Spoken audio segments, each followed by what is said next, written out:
explain myself. Welcome back, everyone, to another episode of DGXM podcast with Rock and Dea. We have a very special guest today on our podcast. He goes by the name Bek Lover online, and he has been streamed millions of times. He properly doesn't need much of an introduction, would likely want to introduce himself. So I'm going to hand it over to Mr. Bek Lover to say hello to you all today. What's up, Beck? Top of the day to you, my man Rock and Dea. Nice to jump on this podcast with my fellow content creators of the Albanian world. What's Bek, going on, man? Thank you. it's so exciting to finally link up with someone who is also in the media world and is known for not being afraid to express his opinion and often has a very informed thought on most things that are happening around. Before we get into the topics of today, I wanted to ask you, how do you want people to know you? Who are you to the crowd? You know, the perception of how we think we are received is sometimes vastly different. We don't really know what people think about us, right? Like, a lot of times people can be, you think they love you and they like you, and you don't really know. How would I like to be perceived as someone that generally, as the Albanians would say, njetin, njet, right? The intention, my intention is to try to leave a positive impact in the world. I would say most of my work is to try to shatter stereotypes, and basically, educate people on, again, from my perspective. I always start every podcast I do. I've been on some of the biggest podcasts in the world. I tell people, listen, I'm not perfect.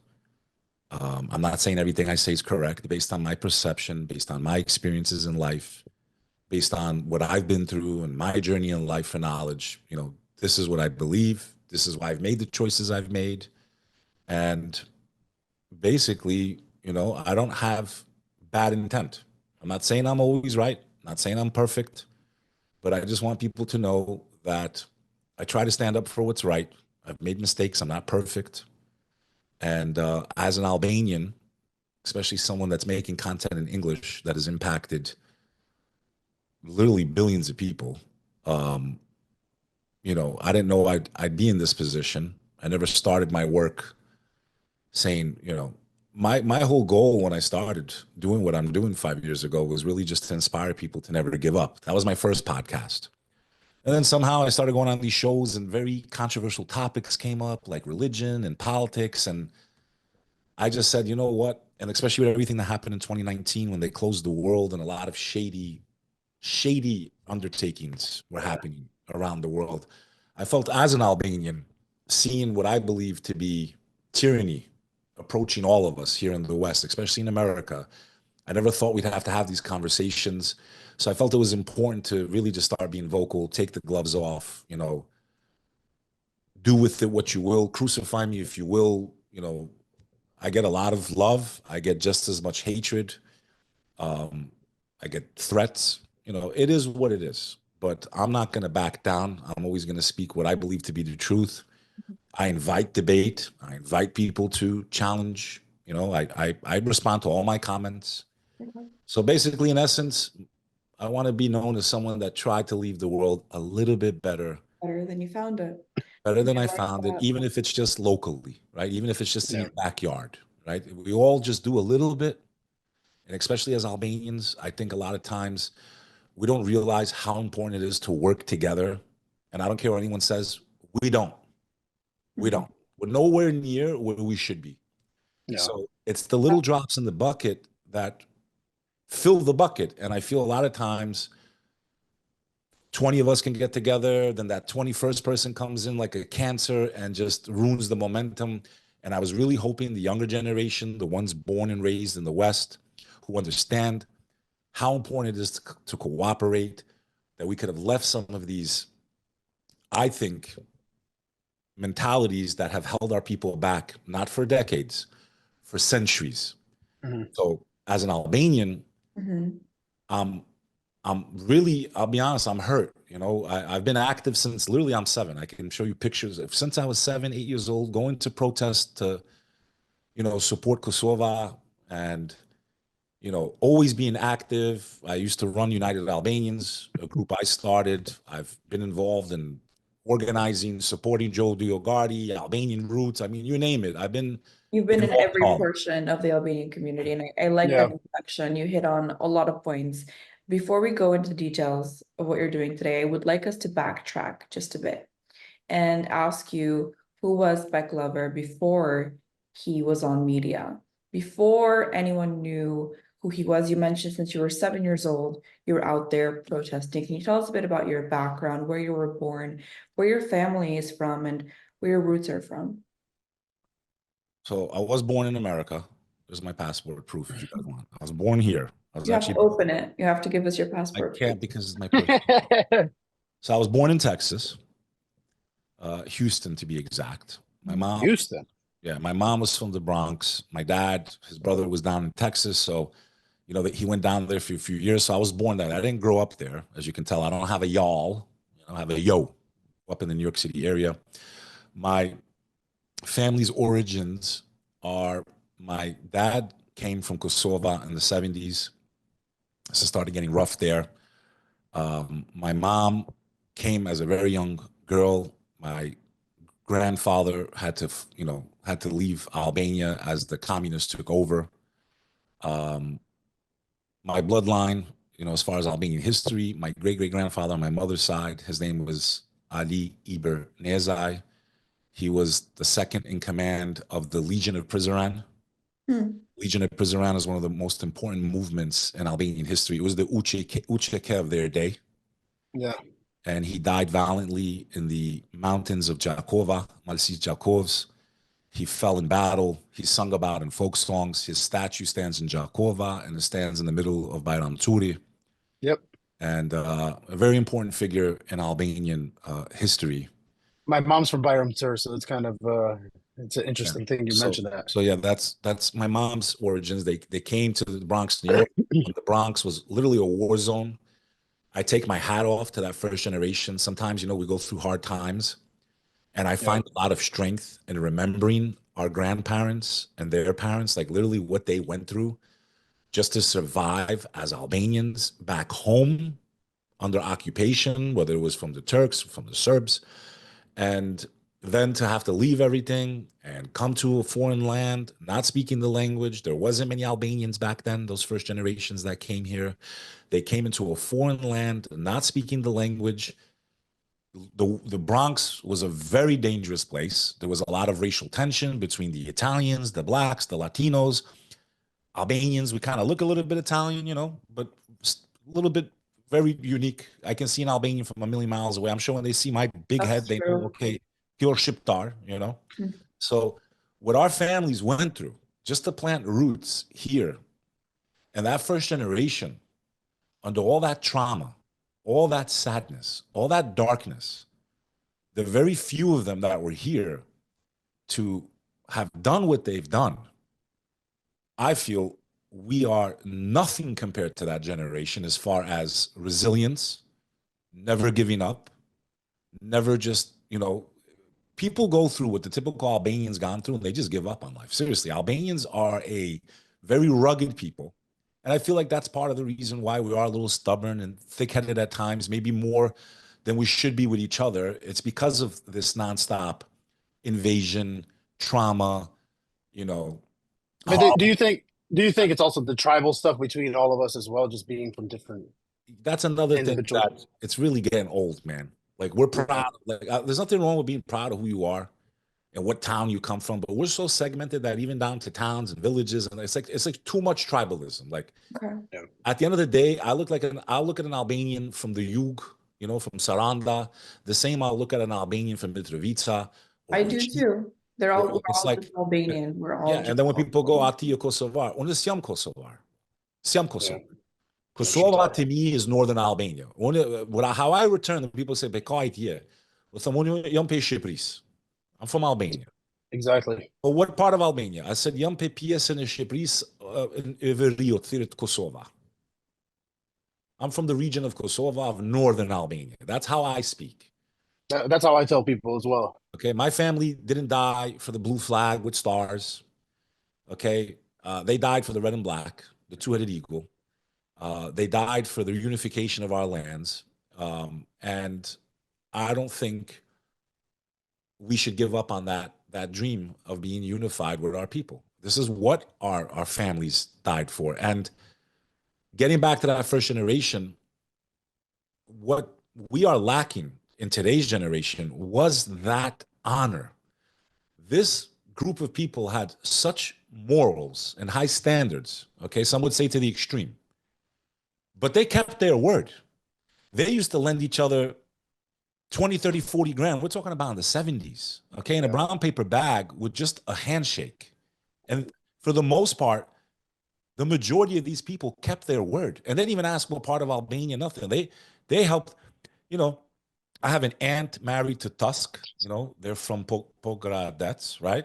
Southern Albania for those Yeah, following. my family's from Tropoi. I have another family from Dieber, like all mixed. That generation in America, they didn't care what part of Albania. Are you Albania? Okay, sure. We got two of them together, families connected. There was back and forth. There was bags. Hey, I want to buy this building. And once one guy figured it out, the rest followed, and they helped each other out. You know, I'm not going to mention which pizzeria, but a very famous pizzeria. I always kept going in there, and I'm like, you know, they never, this is before, you know, I got Insta famous, you know, and they would never take my money. And I always thought it was all because I'm Albanian. And then one day I'm like, and I would keep trying to pay, and they're like, I'm like, how come you guys never take my money? Like, you're making me not want to come here anymore. Because usually Albanians, that's what they used to do in the old days. But now there's too many of us. If we give everyone free stuff, we're all going to go out of this. But in the old days, that's what they did because there wasn't as many of us. So when an Albanian came, even a random stranger, you were so honored. You were like, wow, another Albanian, you know, like that's how rare it was. So I asked him, I said, why are you, you know, why you never take my money? Like, well, your grandfather lent us the money to start this, but I never knew. You never knew that. Right. And I was like, wow, they're not even family. They're not even blood, you know, like a completely different region of Albania. And it makes me sad because honest to God, I don't care what anyone says. I'll debate any Albanian in the world. We need to resurrect that spirit. We need to pull from the first generation what they may have lacked in education because they didn't have the same opportunities we have. For those of us that are awake, for those of us that are educated, for those of us that understand that this is much bigger than, oh, look at me, I'm the head of Organizata, oh, look at me, and every year we're doing dinners and circle jerking each other, straight up. Dinners to say this and that, and where are we? Where are we 50 years later? I'm ashamed that in New York City, the mecca of Albanians in New York, we lack a universal, regardless of faith, regardless of where you're from, cultural center when populations with less people in New York City, less successful people than the Albanians, okay, we have multi-millionaires, and yet we don't have a universal, beautiful cultural center, is a disgrace and a failure on behalf of all of us. And, you know, depending what your views are, you know, on the integration, you know, not that I'm for or against it, but when you live abroad, no matter what, one generation, two generations, you're gonna assimilate. I don't care who you are, I don't care how hardcore you are, you know, you're gonna assimilate. It's called the melting pot for a reason. But the way a lot of other communities have stopped that bleeding, the Greeks have done a phenomenal job, right? You got to take your hat off to them. They have their Hellenic school, they send them right away. For the most part, I have a lot of Greek friends. They have very low intermarriage. They're very proud of their culture. You know, they make each other godparents, and like, so they're very hardcore with that. And they've been here longer, you know, in some ways than we have. So clearly, having that type of infrastructure in place, like a place like New York in America, is extremely important to the next generation, to make sure they survive another generation, to not forget where they came from. And the reason why this is such an important issue in our community, and we are bleeding out, is because 50% of the Albanian population, ethnic Albanians, live abroad because of the financial situation back home, because of the oppression over the generations. Half of our people live abroad. And I promise you, in 50 years, that 50% will no longer exist. They will not speak. They will not be as proud to be Albanian. They will integrate. It will happen, right? And again, it's not like I'm against it one way or the other, but the problem is we have so many of our people outside Okay. that we will literally lose 50% of our population in the next 50 years unless we stop the bleeding. And If either we have A, fix the economic situation back in Albania, and I say Albania, I'm talking about all Albanian territory. B, create cultural centers so the youth survive another generation and have a love and a connection to that land. Hey, Israel gives free trips to anyone that can prove Jewish descent. It's called birthright, right? There's plenty of Albanians that have never been back to Albania. Like, there's so many beautiful things we could do. There's no reason to be jealous of other nationalities. We should take the good from what they do and institute these policies into our community, but we don't, and we are lacking. And in 50 years, my brother and my sister, our kids won't even know where to point to Albania on the map. And I think this is the greatest danger to our entire community globally that needs to be addressed immediately. Okay.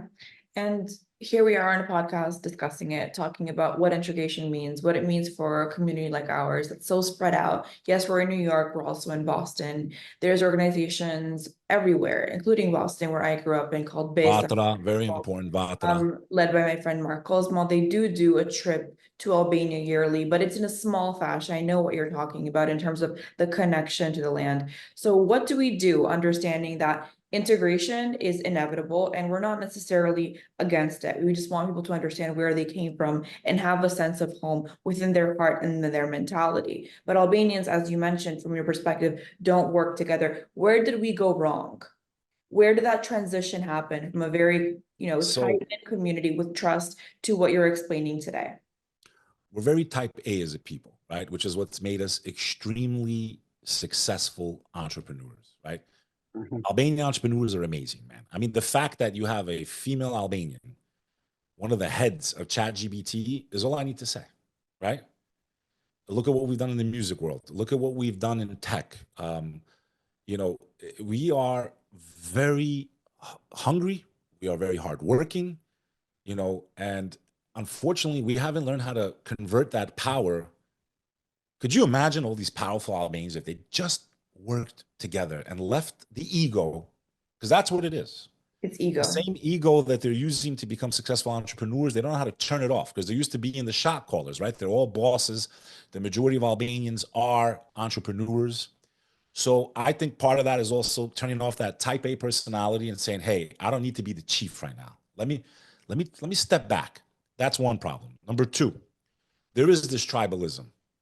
There is this po jam pe anamalit, jam pe deçanit, jam kështu, and kind of, looking down on each other because I think I'm better than you because I'm from a different town or a village. Like, that's a big problem. That's a big problem. I don't see faith as an issue in our community, which I'm very happy about. I'm very proud of. I think we're one of the greatest examples in the world of religious tolerance and respect for one another. And the way Albanians celebrate each other's holidays, I think, honestly, we're one of the most beautiful examples in the world of religious tolerance and respect.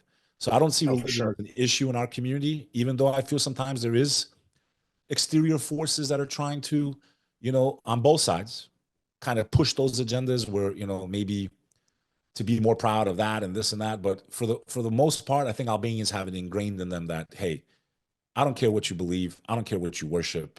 You're Albanian. I'm Albanian. My family fought and died alongside Catholics. They died in our village. This is during the Kosovo War. Like we are brothers and sisters. And I think we're an amazing example of that tolerance to the world. Better than anywhere else. I mean, think about it. America only became tolerant in the last 40, 50 years after the civil rights movement. We've been tolerant of other faiths since our inception. And it's an amazing history that I don't think a lot of the world knows. And where we're also dropping the ball, my brother and sister, and then we'll go to the next topic, is we have a very weak lobby. What is funny is that people thought, oh, the war ended, America recognized us, and Kosovo is safe. No, Kosovo is not safe. Kosovo is one vote, one lobby dollar away from being reinvaded. And I've been calling it out and yelling for years. I've met ambassadors and this and that, and I've been to the functions, and I'm tired of going because I'm wasting my time. I've been wasting my time. I'll be honest with you. I speak about the Albanian causes not because any other reason except all the family that I lost for generations.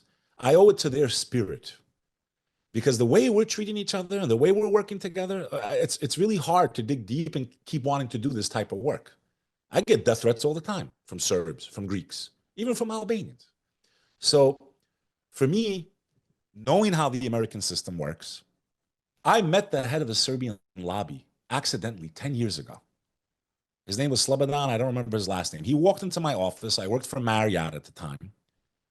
And this guy was dressed in a $10,000 suit. He's wearing a $200,000 watch. And I didn't tell him I'm Albanian at first. I was trying to see if I could take his money real quick as a sales rep.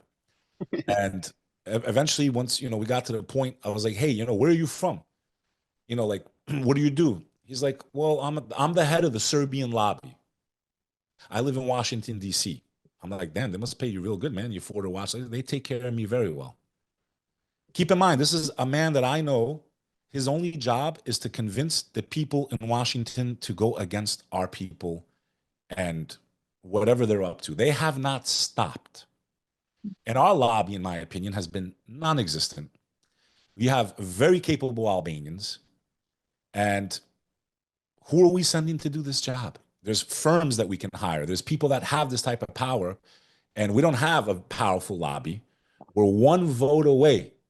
And if Albanians think, America, America will never leave us.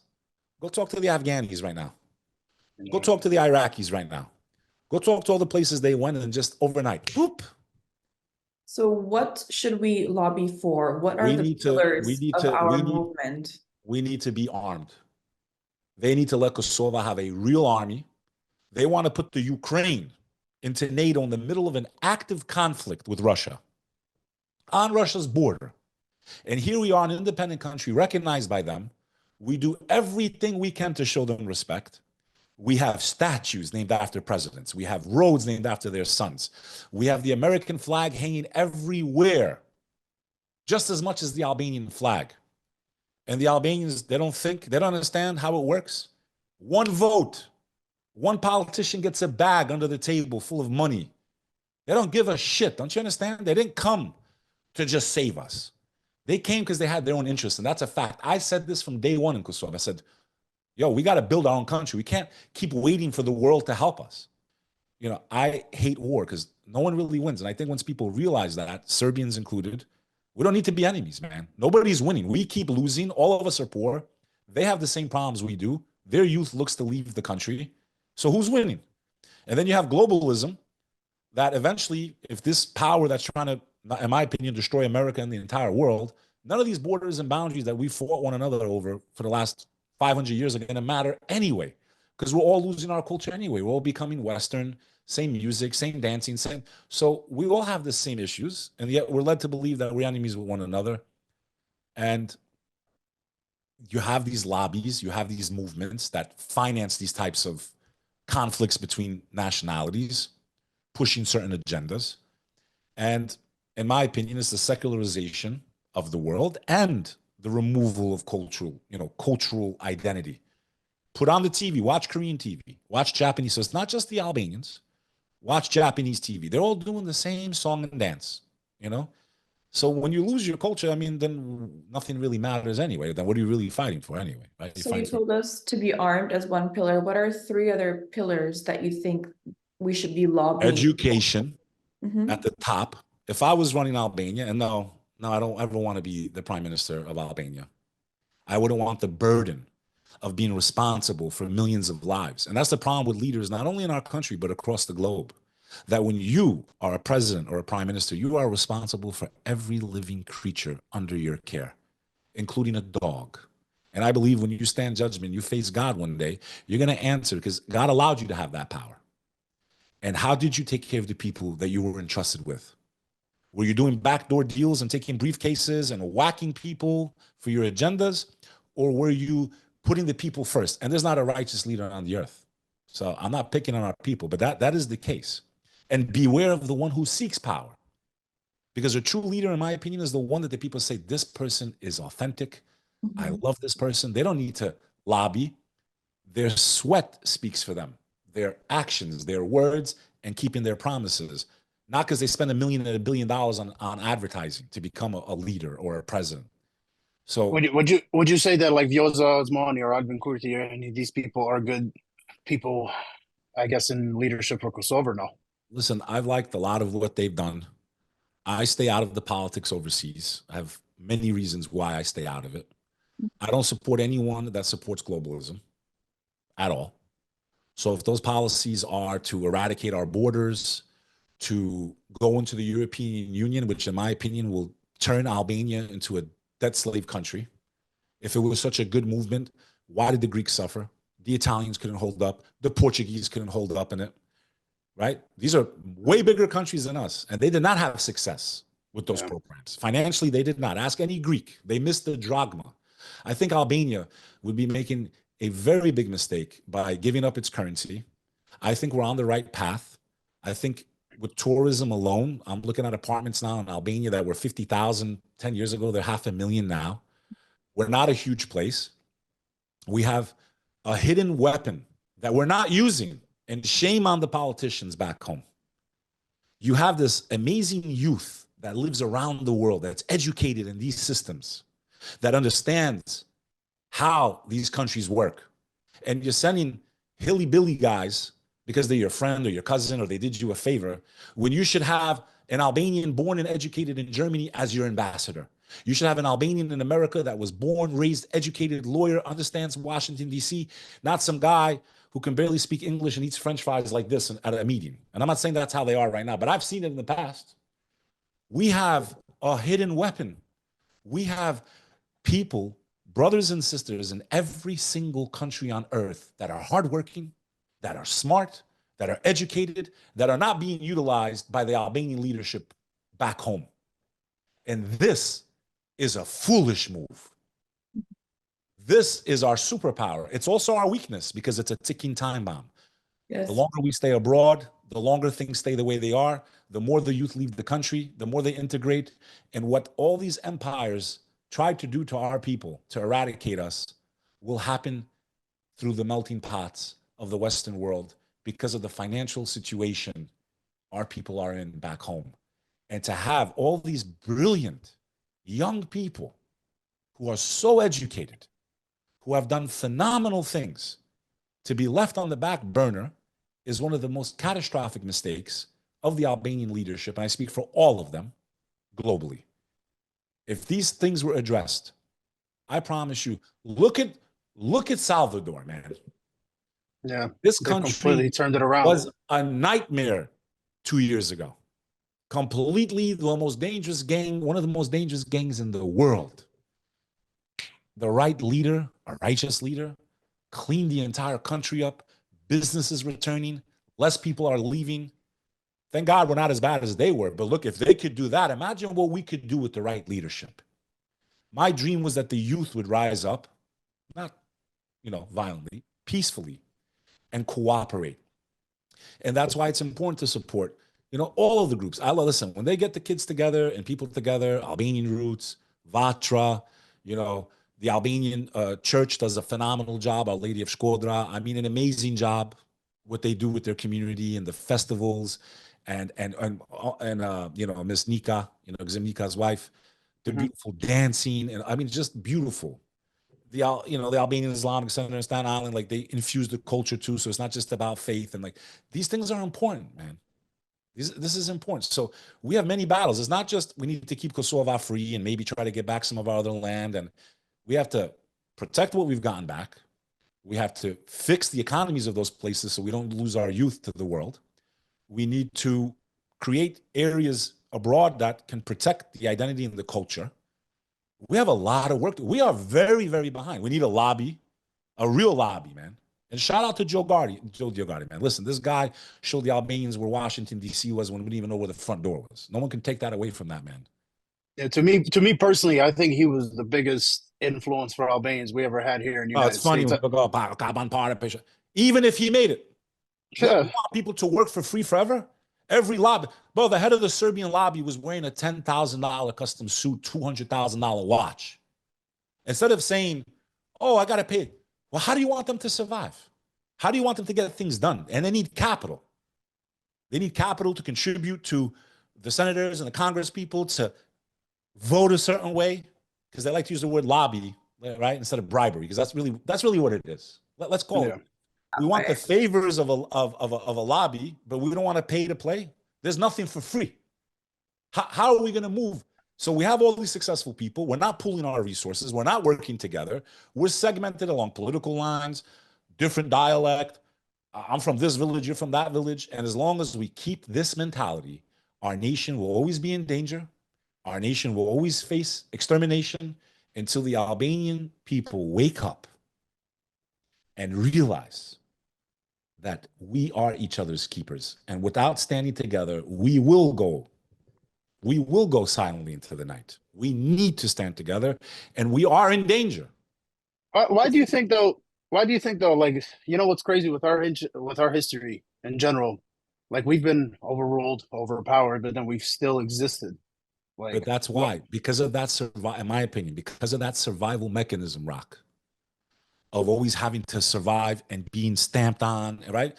It gave us such a thick skin and a stubbornness that we needed to survive, or what someone would call generational trauma, right? From a psychological perspective. Because of that generational trauma, to survive under oppression, constantly under oppression, it's hard to turn it off. No. With each other.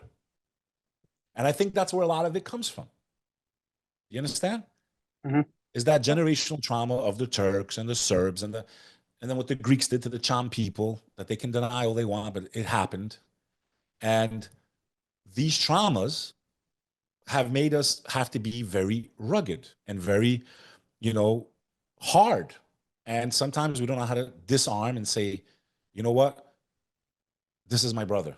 This is my sister. Giving each other the benefit of the doubt. We need some kind of like code, man. Like, we need to go back to the old days where it's like, okay, this person gave their word, they didn't, and then the whole community knows this person didn't honor their word. They hold you accountable on that. We need to start outing them. These people that are using, the nation or whatever it is, they need to be outed, not taken out, but like, this person is no longer welcome to this. Like, there needs to be some type of system where we can trust each other again, and we can do things that haven't been done. That first generation, man, 20, 30 grand in a brown paper bag, they're mopping floors to make the money, and they trust each other with so much. The Albanians changed the Bronx, bro. They literally turned it around. It was inhabitable. Everyone left. The Jews left. The Italians left. The Irish left. It was being burned to the ground. And who stayed there? The Albanians. Block by block. They did for the Bronx what the NYPD couldn't do back then. And that's a fact. Yeah.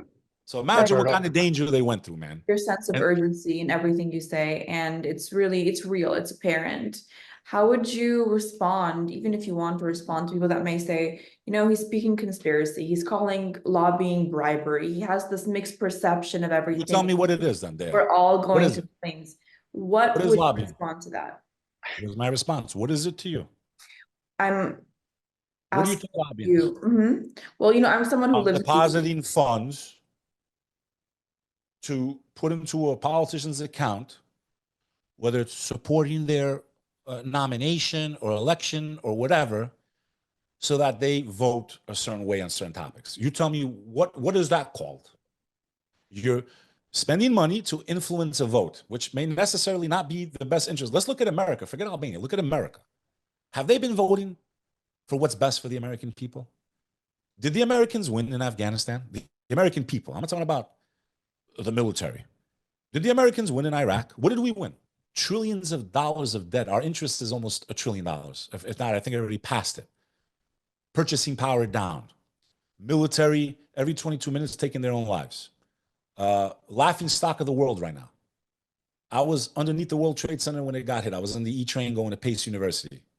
I was like, let's go. Let's get revenge as a young man, not knowing how the world worked.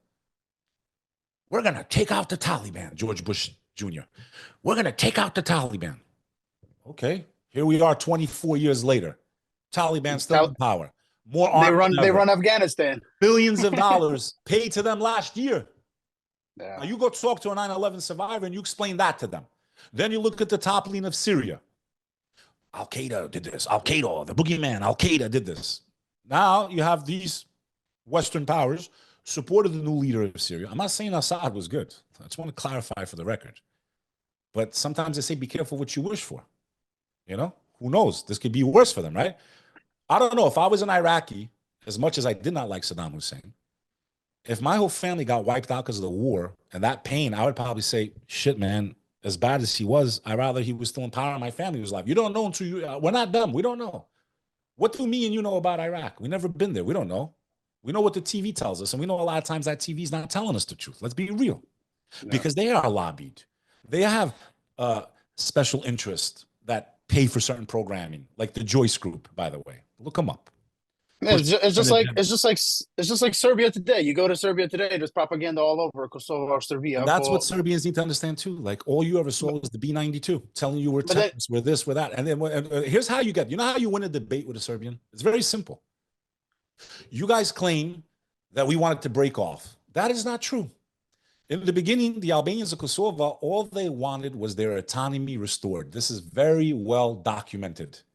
Exactly. Protest for years, not one saying Republic of Kosovo. It was saying we just want what Tito gave us, the right to self-determination under the umbrella of Yugoslavia. They had a pretty decent existence under Tito. Not that I ever support socialism or communism, ever. But they had a decent existence, and I've heard it from many people's mouths. They had jobs, they had factories. They used to be able to put the Albanian flag up at a wedding and dance, and they had some type of self-government under that system, right? They weren't asking for independence. They just wanted the rights that were stripped from them, from the Milosevic regime. Go type in demonstrata, D-E-M-O-N-S-T-R-A-T-A, for those that are non-Albanian. Kosovo, 1980s. There was no sign saying independent Kosovo. They wanted their rights restored. Same thing in the late 80s. Same thing in the early 90s until they realized there's no coming back from this. All the other republics are declaring independence. So we're going to declare independence too because we're being treated the worst right now. And we were being treated the worst. And then they all said, okay, we're out of here too. And we didn't bear arms when Bosnia went to war. Literally, violence was literally the last option for the Albanian people because they were left out of the Dayton Accords that ended the Bosnian War in Ohio. And at that point, the world left us completely in an apartheid state, in a military occupation that I personally witnessed myself every summer going back, terrified to go back there. Checkpoint after checkpoint. They came into my family's home one night. They terrorized us. I was 10 years old. As an American, I'd never seen anything like it. I was so used to looking at police in America, and they're here, they're the good guys, and terrified of them over there. And having to go and be interrogated. Why are you in the country? You're American. Why are you here? What do you need to come to Kosovo for? And they're broken, English. It was a terrifying experience for me as a young Albanian American. And back then, a lot of Albanian Americans didn't go back. They didn't, not as much. I remember going to Kosovo before the war. I swear to God, but it was like a unicorn. You were like a unicorn when you did it. Now they're like, like, but yeah, I don't know. I'm rambling here. I don't know where I was going with all that. Yeah. Well, I want to take you back. I want to challenge you a bit on the point about Tito's regime and Yugoslavia. So we often definitely a regime, definitely communist, definitely a dictator. About the fact that people say, oh, things were better back then. A lot of it is actually misconception, to be honest, because during that regime, you couldn't demonstrate. You couldn't have protests. Oh, of course. You'd go straight into some type of prison, and your family would get sent away too. So it's not that people were happy, they were limited in their ability. I was making the correlation between Tito and when Milosevic came into power. Sure, I mean, that's not a it was, I do not endorse Tito. I do not endorse night and day. Yeah, I don't endorse communism, socialism, ever. But what I wanted you to understand was compared to Milosevic, that's when really the push to become independent got its roots more than ever. Yeah, because he came in with the purpose of I'm ethnically cleansing everything around me.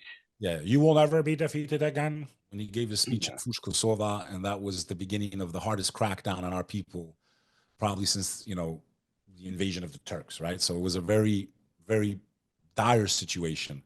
Of course, there was always the Albanians that always wanted a unified Albania and to reunite. But I'm saying like this hardcore push to break off from them really gained traction after that brutal crackdown by Milosevic. So yeah, not saying it was dream world under Tito, because it was a communist country, not as hardcore as Albania was, but you know, it was still communist. Was Yeah. My father lived in Slovenia during that time, and even he would mention, how being under Tito, it was still, you had, like you said, you had your freedom to work, you had your You have freedom to to be do so careful many what you things. said. You know, you didn't have freedom of speech. I agree. Yeah, you didn't have freedom of speech, but you were able to kind of But live neither without did. But to be danger. fair, none of them did. Not the Croatian, even the Serbian. If you spoke against that regime, you would disappear. Of Yeah. course. That's just the In way Albania, communism you works. mentioned a good point. It was really a different form of psychological terror, the communist regime in Albania, that still impacts people and how they move and how they speak and how anxious they are today. And there are studies on this, and there's interviews on this. There was something very specific about just the psychological warfare that happened in the Albanian communist regime that turned it into what people compare it to as a North Korea of the time, but some argue worse in its own regards. Even And I worse. think that history, whether it be of all the surrounding territories, also impacts the way that we interact today.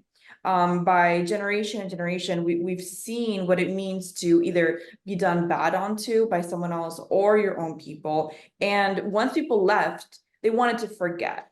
They wanted to forget the trauma happened. And now they're rebuilding. But as you said, you have people that are younger that were maybe born abroad or left really early that have a different perception. And Albania today, Albania proper, but also the territories, is changing.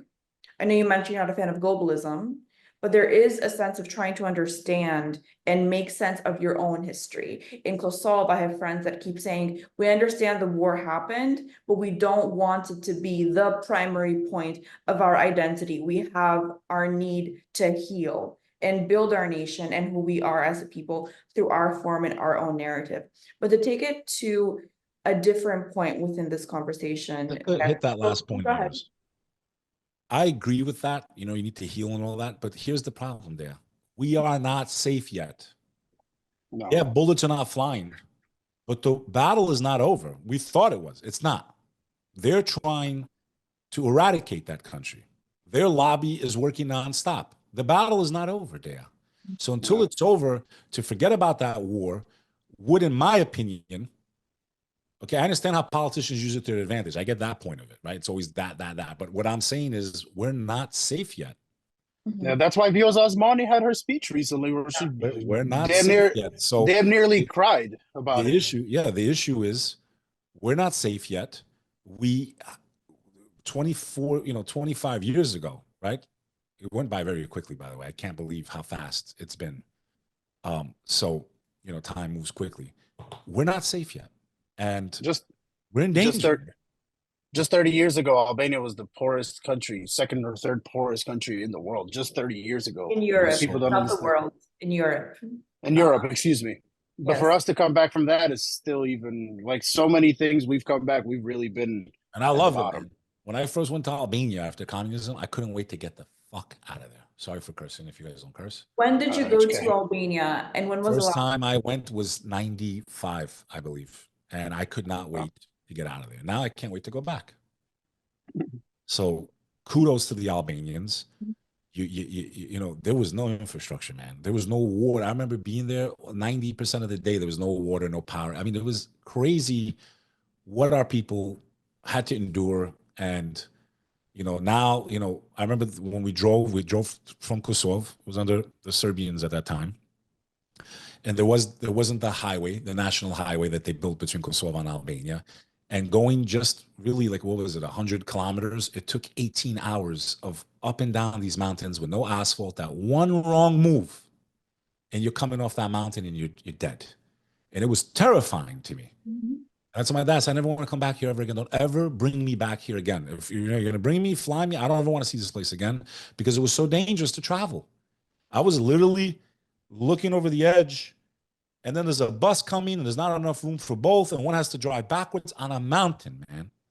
And so many people lost their lives because of that. So many students. I remember when Albania beat Greece after the Euro Championship in 2004, and they were celebrating. That bus went off full of students, just went off the mountain. Like, so many people have lost their lives. That's why they call it Bjeshtenamana, right? The cursed mountains.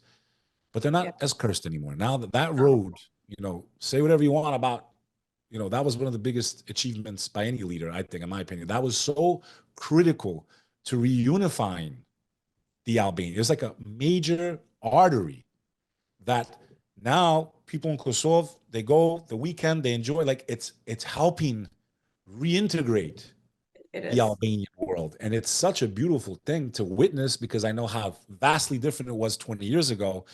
And it's helping defeat that tribalism. That road gave life to the Albanian nation again. And I'm so happy that it's there, regardless of what it costs. And maybe it costs more than it should have, but there should be even more roads that offer that interconnectedness. In fact, I think for those that don't know the history, when we're speaking about Albania in the 90s and just the territories in general after communism, it was a disaster. There was no function, there was no infrastructure, it was anarchy.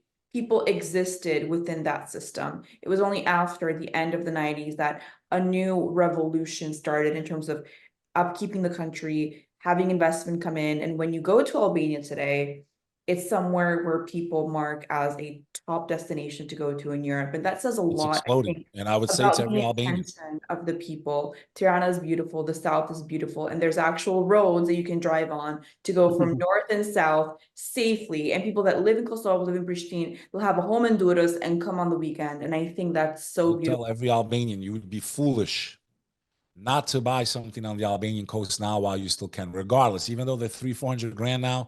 Better for our people to own it than the Westerners. Look what happened in Ulcin. Look what happened in Montenegro. The Russians bought everything. Shqiptar. Shko bleni shtëpia nëpër Shqipëri. Let's keep Shko bleni talk. Shko bleni troja tash. That's another thing that needs to be protected for our people. We love foreigners, but let's not let them destroy the natural beauty of Albania either. And that's one fear I have. And that's one worry I have, because yes, we do need development. Yes, we need some beautiful projects. But we need to be the ones distributing them. But we also need to protect some of these natural resources, because they're just stunning. And they are. That's Albania's treasure. Besides its people, is the beautiful natural resources that God gave to such a small area of land, to have such diversification from gorgeous mountains to crystal clear seas. We need to protect that, so please, if you're Albanian, go buy something on there. Do it now. Don't wait anymore. Go get a piece of property on that coast. Let's keep a lot of these areas, Albanian owned, man. Bek, a lot of what we speak, is very obviously inspired by this breadth of spirituality and soulfulness that you have. It seems that you have a connection to just a higher sense of being that's more than just you, more than just the material, more than just physical. And I wanted to ask you a bit about that. Where does that come from?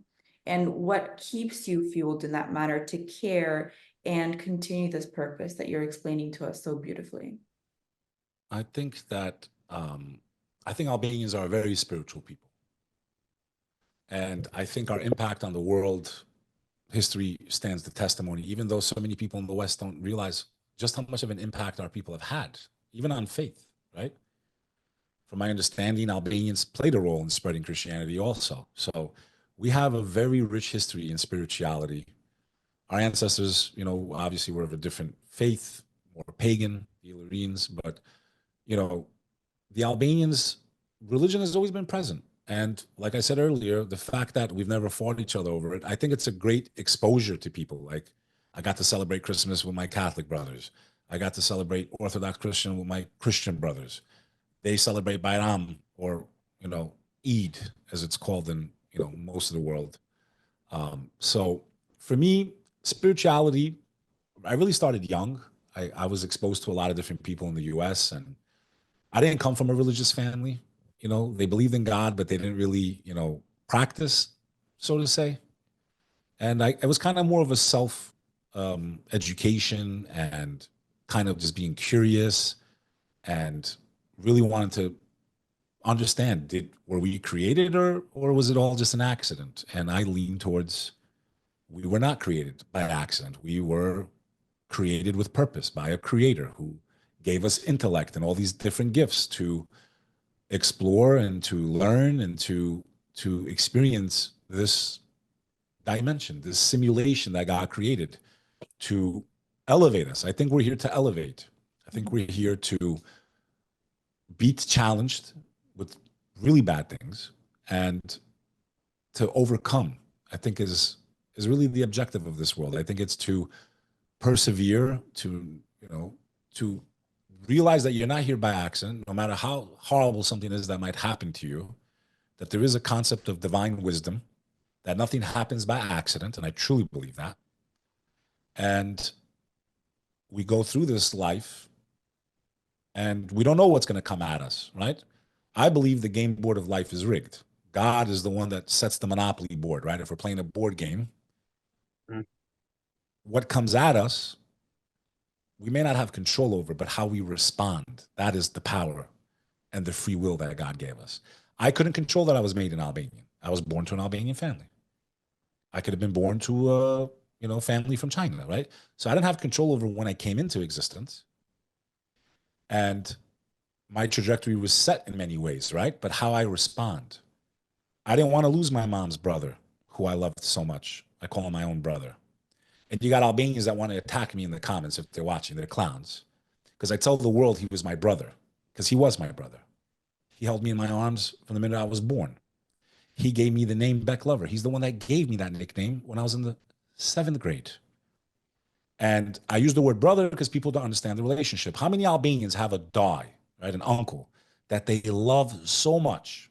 And he was close to me in age. So he was like 10 years older, took me everywhere, bought me everything. I spent 70% of my time with him. And if I wasn't with him physically, I was on the phone with him all day. And when I lost him, it devastated me. It took me years to even be able to speak about him without crying.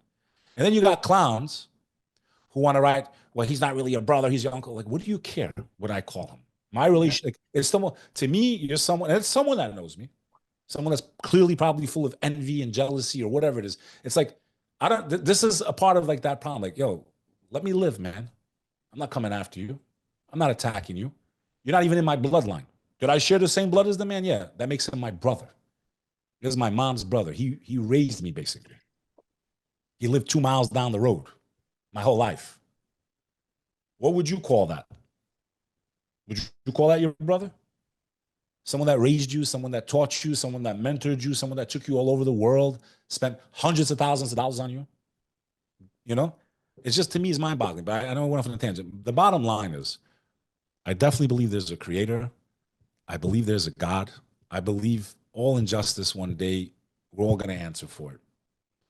And to the Albanians that have been wronged in this world, that lost their families in those wars, to the women who were abused by Serbian soldiers and should not live in shame. There's nothing shameful about that. That's not something they chose. And they should never be looked down upon, because so many of them even took their own lives after what happened to them. So for those of you that have been wronged, I promise you, there will be a day. And if you don't know who took the life of your child or your daughter, I have a family friend whose sister was taken off of the line as they were trying to leave the war. Her brother jumped to stop because he knew once they take this girl, they're going to do whatever they do to her. May they be cursed wherever they are. And they're never going to see her again. So the brother jumped, they shot and killed him. The father jumped, shot and killed him, trying to stop them from taking their daughter. They never heard or have ever found her body. Every year they mourn her death. It's been over 24 years. And they can only imagine in their wildest nightmares what happened to her before she disappeared. So to those of you that are Albanian, that have been wronged in this world, who have lost family, who have been through horrific things, I promise you, there will be a day where what has happened to you in this life will be addressed in the cosmic court, as I call it, cosmic court. Karma always comes I truly back. believe it. I truly, truly believe that there is a creator and we will answer for our actions. And regardless of which religion, all of them believe that similar, that you're going to have to answer for what you've done. So I want the Christian to be a good Christian, the Muslim to be a good Muslim. I think the problem is not religion. I think it's a lack of following the religion. Every religion says don't kill. Every single religion says do not kill, only to defend yourself. Exactly. Don't steal, don't lie. How would the world be bad if people actually practice religion? The problem is that they're not practicing. The argument, what they try to say, the world would be better without religion. No, actually, it would be better if people followed it and actually followed it. And I don't care which one you pick, even Buddhism, Hinduism, if people followed those doctrines, the world would be a better place. But the problem, Yeah, I think religion has become like politics, where now it it's is just people are just following it just because they're different following it. teams. Yeah, And they it's don't even know become a why they tribal. follow. They don't even know Yeah, why they follow, brother. Most yeah. people follow their religion like a tradition. It's not because they truly believe it. Baba Yamo Kongshto, Pachatayamo. Like, no, like, do you actually believe what you like? Are you just going? I'm Religion is serious. spirituality. Religion has to be felt, not just Yeah, practiced. You could pray 5 times a day, and we all know those people that do. And they still do And bad. we are like protected, and they are the first ones to manipulate and to cheat and to take advantage of. It's a practice within the soul, and I agree with you in exactly. ways. I agree People with you too. come here and their soul is vibrant, and it's a question of whether you're going to allow yourself to evolve and your soul to evolve while you're here, or if you're not going to evolve. So, Beck, I really like hearing that from you and putting a greater perspective to everything that you teach, whether it's about Albanians or just self-actualization. I just wanted to ask you before, we end this amazing conversation today, what message do you have for encouragement for Albanians, but for people that are in this moment of wanting to have transformation and just don't know where to go? How do you encourage them from your own story and what you've learned? I think we have way too many organizations, in my opinion. Way too many. We need to start funneling this power of our people, and we need to really start, like, I don't care anyone, we are in danger. We are in danger. We are not done yet. We need to fix these issues, and we need to do it yesterday. Try to participate in these places that are already doing the right thing. This is not a sprint. This is a marathon. This is thousands of years of resistance. If we drop the ball here, if we drop the ball with this opportunity that we've had after being colonized for millennia by the Romans, by the Turks, by the Slavs, our generation may not be in a state of war, but we have a more important duty now than, I would say, all the generations before us. Why? Because they gave their blood for us to have the chance we have right now. Yeah. We dishonor them if we don't work together. We right now are in the most crucial part of our history. We are at the crossroads. We either honor the memory of our martyrs and work together and put aside our differences, our dialects, our tribes, and do what's right, because so many Albanians, regardless of where they came from throughout history, across North and South, have lost their lives, from the people of Chamria to the people of Mitrovica to the people that are still cut off in Prešev and those areas. We have such an important debt to repay to those that gave their lives with their blood, their children, and for us not to rebuild our nation, not to love one another, not to give each other the benefit of the doubt, not to have patience and compassion for one another, not to want for my brother what I want for myself, then we don't honor the generations that came before us. And we not only dishonor them, but we dishonor ourselves. It is our duty to remember those generations that came before us. So many of them that gave everything they had, their children.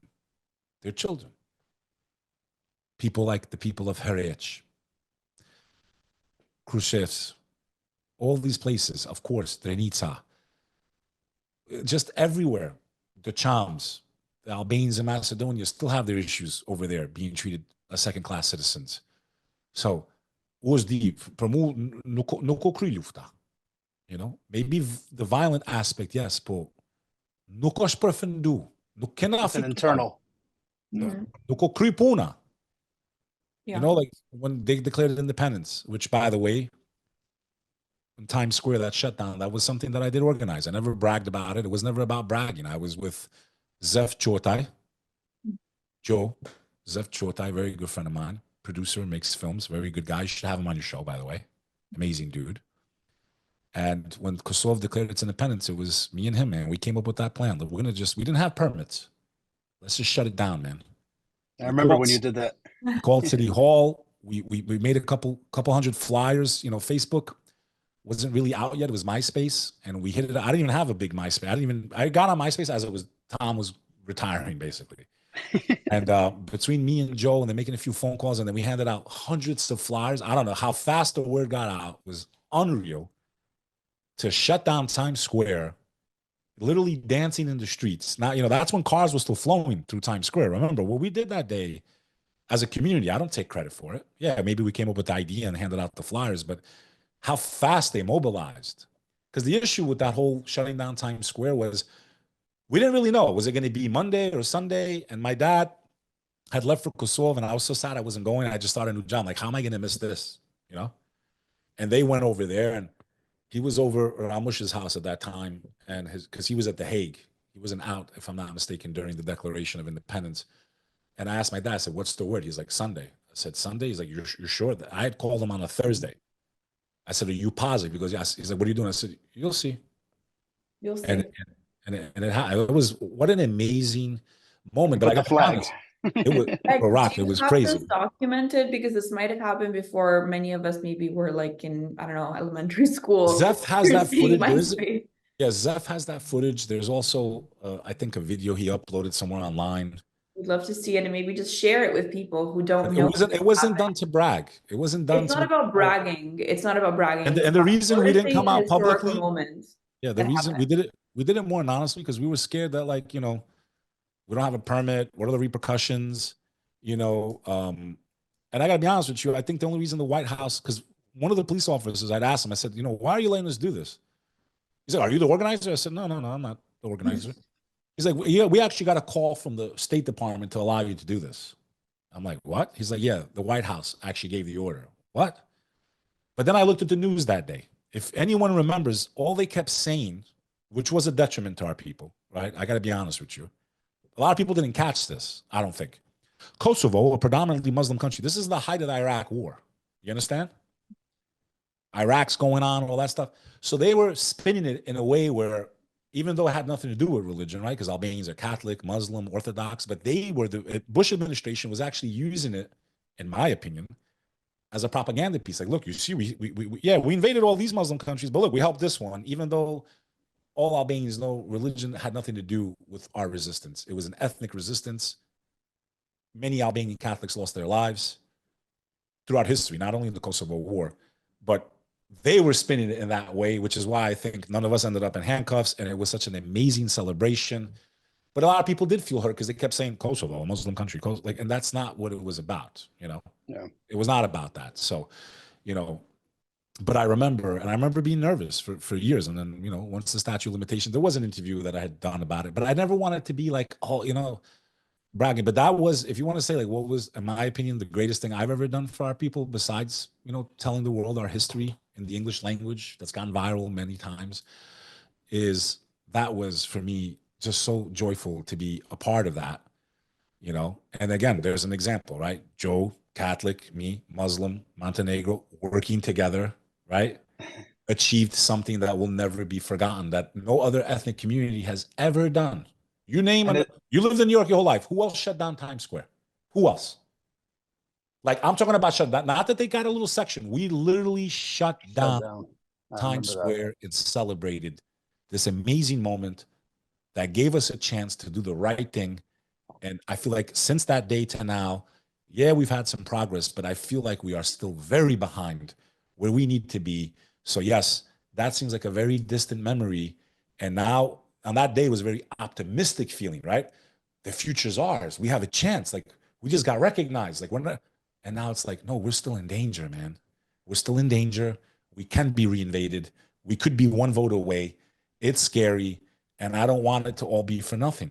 So that's my fear. Respect and blessings to all the sheepays worldwide. I know you're not always going to agree with everything I do.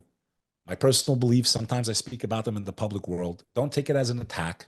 If I have debates about religion, that doesn't mean I'm attacking you or the Albanian culture or anything. But I go on different podcasts for different topics, and I'm going to state what my theories are and my beliefs are. I don't claim to be right. And even if I'm wrong, that doesn't mean that you should hate me.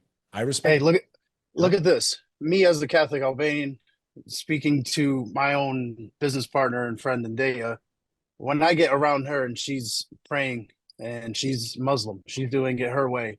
To me, I still feel so honored and loved and appreciated when I'm around her because she's professing faith, faith to God. So it makes me feel good just being around her doing that. So I think all Albanians in general should just be proud of the fact that we are Albanian and that we're professing a faith to a higher power who we know we come from all together, And I agree all with from that. one. Listen, I agree with that one You know? expression, right? The one expression was like, listen, you could always change your faith. Yeah, You can't change who you are ethnically, right? exactly. Two different things. Like, I don't think that ever, it's tomatoes and oranges. Your nationality is your nationality no matter what. Yeah. Your faith, yes, you can change. Most people don't even, let's be Your real, man. ethnicity. Majority are like secular. Yeah. They don't even care. No. But they seem to get mad when someone, states a different opinion or makes a debate. That's not my objective. But of course, sometimes I go on shows where I'm asked these questions and I'm going to state what I think is my personal belief based on my research, whatever. It doesn't mean you should be offended. It's just, that's what I believe. At the end of the day, you're my Albanian brother. If push comes to shove and we got to be on the front line together, just like my family was, Catholic, Muslim, they stood side by side and fought against the Milosevic regime. They lost their lives. They died together. And that is in my heart, no matter what. So I hope, again, to the sheepays, because I've never said this anywhere else, to the sheepays, I say, please do not take offense to these debates that I have. That's a whole different genre of discussion. It is not an attack on my fellow Albanians, regardless of their faith. I hope they can understand the difference between the two. I think anyone who's able to listen to you, Bek, whether it be in a virtual setting or in person, can really pick that up. You're not attacking.